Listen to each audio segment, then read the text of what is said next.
Welcome to the final video on differences between Lords of the Realm 1 and Lords of the Realm 2. And this is going to be about probably the most significant difference between the two, and that is resource management, just domestic control of your economy. Lords of the Realm 2 has a very basic domestic economy. So when you start the game, Lords of the Realm 1, there's different ways that your village, your town is going to look. So here, there's always going to be, no matter what county, there will be this many plots. That's 16 different plots. And if you started on novice, this is what it's going to look like.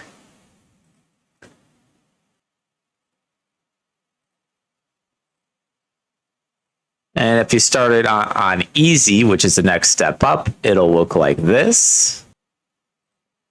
If you go on normal, this is the normal pattern, what it will look like. This is what it will look like on hard. And this is what it'll look like on expert. It looks terrible, right?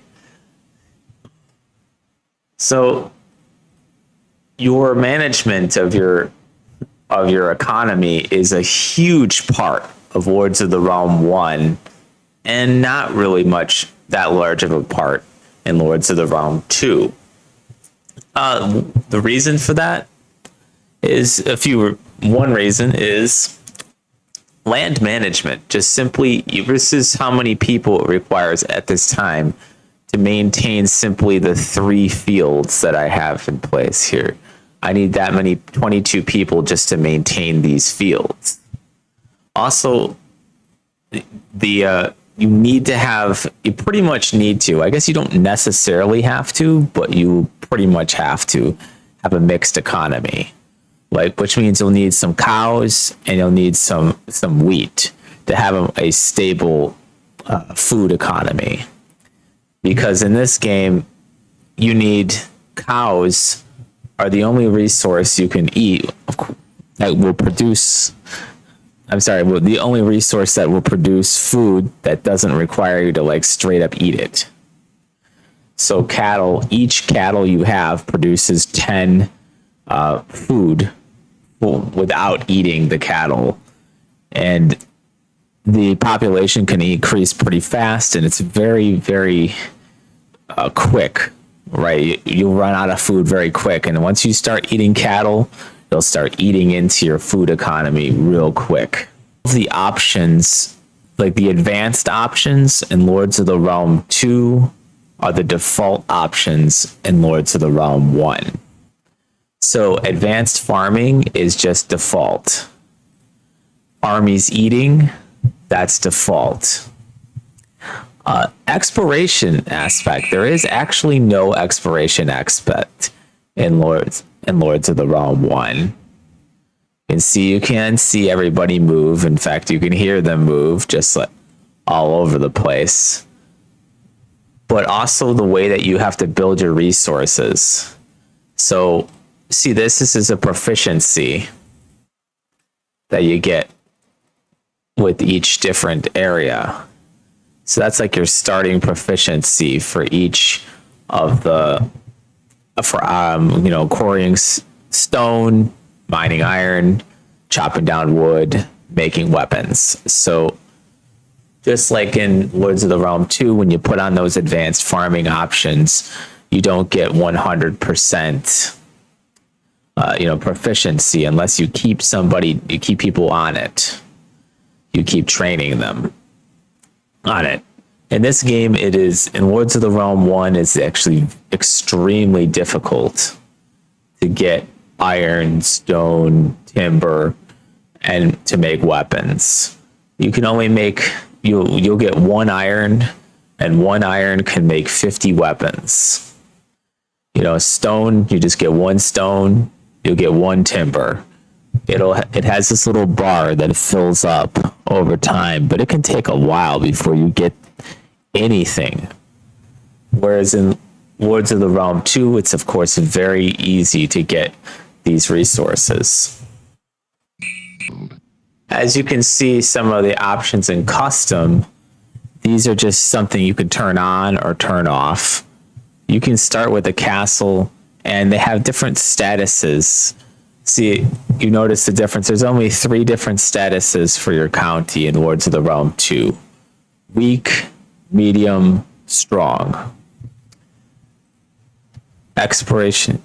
There's difficulty settings, just like in Lords of the Realm 1, but not quite as many. There's just one less. There's impossible here is like your expert. The hard, normal, easy, and then Lords of the Realm 1 had novice. There's no option to start with weapons in Lords of the Realm 1. And there's no option for a time limit. And the amount of nobles is preset.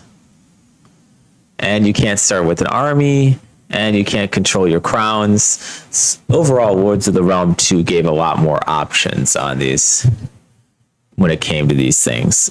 So for country status weak, that's what this looks like. Feed your pet, right-click cattle. You decide to have a status as a weak county.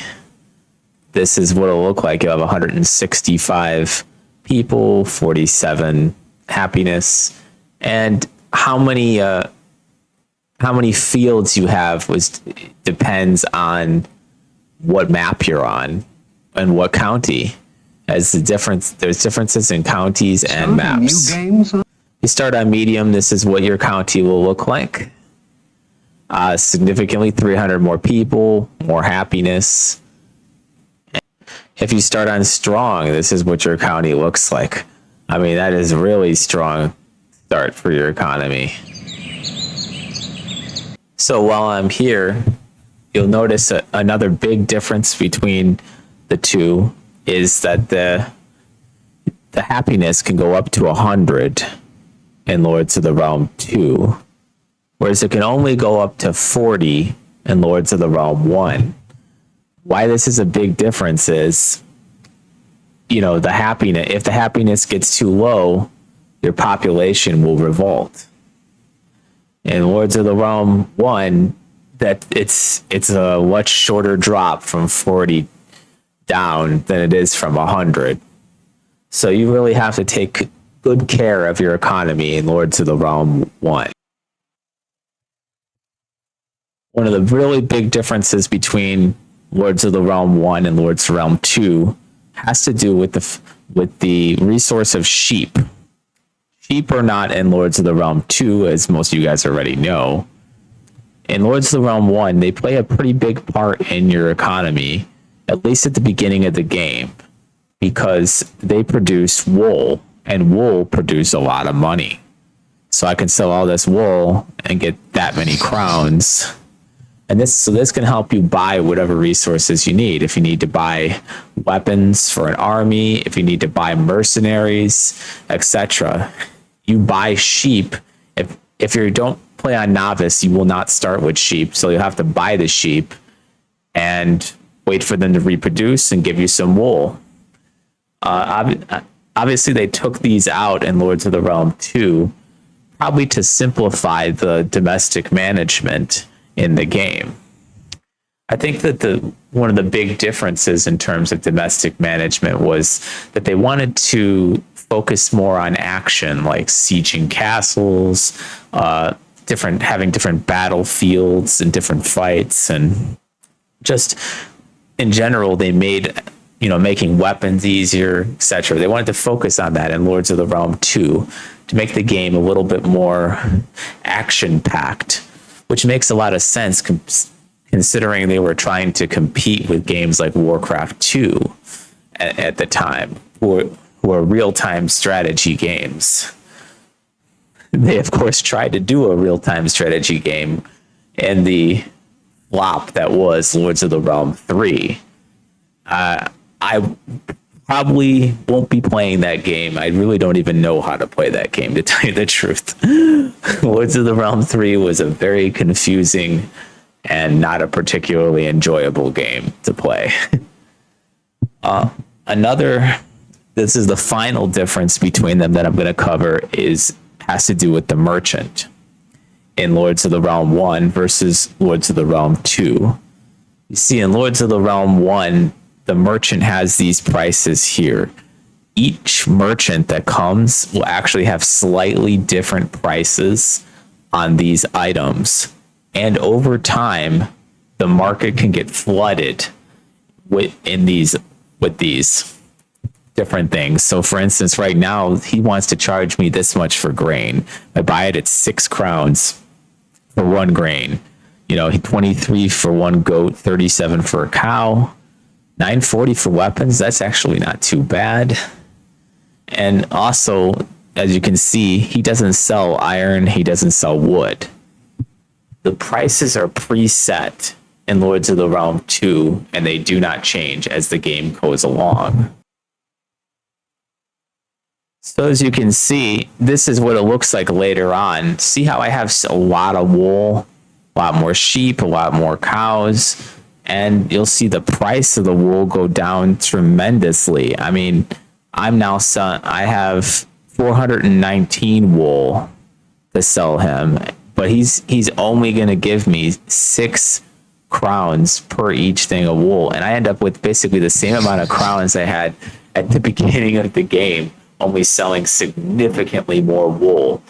You'll also notice that the price of certain weapons are a little bit cheap, not less, more expensive, I should say, and the cows are actually, and the sheep are actually gone down in price, as has the grain. So they have like a market economy in Lords of the Realm 1. It makes things a little bit more complex, I guess you could say. And if you want to pay attention, you want to be like a hardcore strategy gamer, I guess you could probably pay attention to what each merchant is charging at each area. Although I didn't tend to do too much. If I needed supplies, I generally had to buy them or send them from another town. But if you want to pay attention, you could be like, oh, well, I don't want to buy, I don't want to sell my wool to this guy because he's going to have he's giving me a lower price than this other guy. I'll wait for this other guy to come. If you really want to be crazy about it. I think, so that's going to end this video. This is the last video I'm going to do on this subject. The reason I started doing this video was I thought that I think it's kind of fascinating the way the game's developed over time, like how they changed them and how each game is both enjoyable in its own way, in its own right, but they change as the times change. Well, I'll catch you around. Hope you guys tune into some of my other content, and have a good day.